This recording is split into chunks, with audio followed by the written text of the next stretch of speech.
স্বামী স্ত্রী স্বপ্নে যদি ঝগড়া করার কথা দেখে তাহলে কি হবে?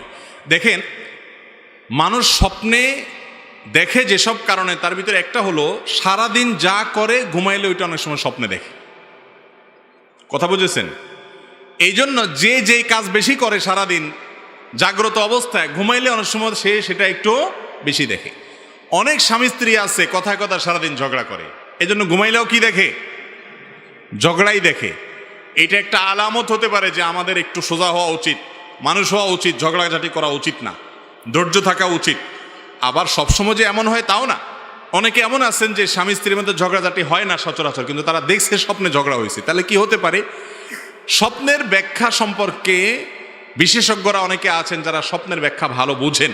আমি স্বপ্নের ব্যাখ্যা বিশেষজ্ঞ না, তবে সাধারণত যেই স্বপ্ন দেখার পর আপনার কাছে পরিষ্কার মনে হয় যে হ্যাঁ আমি দেখেছি, যেটা দেখেছি এটা সত্য দেখেছি, মনে আছে কি দেখেছি, পুরা ঝাপসা না, পরিষ্কার, এবং স্বপ্ন দেখার পর আপনার কাছে মনে হচ্ছে এটা মিনিংফুল স্বপ্ন, এটার কোনো একটা ইঙ্গিত মনে হয় আমাকে করছে, এই স্বপ্ন ইঙ্গিতবাহী, তাহলে সেই স্বপ্নকে সত্য স্বপ্ন আপনি ধরতে পারেন।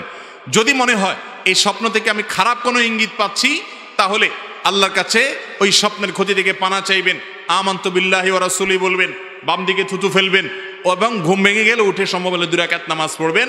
ইনশাআল্লাহ আল্লাহ তাআলা স্বপ্নের ক্ষতি থেকে বাঁচাবেন।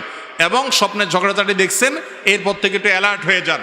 5 নম্বর বিপদ সংকেত নিজের বাড়িতে দিয়া এরপর থেকে সোজা হয়ে থাকবেন যে খবরদার ঝগড়া যাতে কোনোভাবে হতে না পারে। কথা কি বুঝাতে পারছি?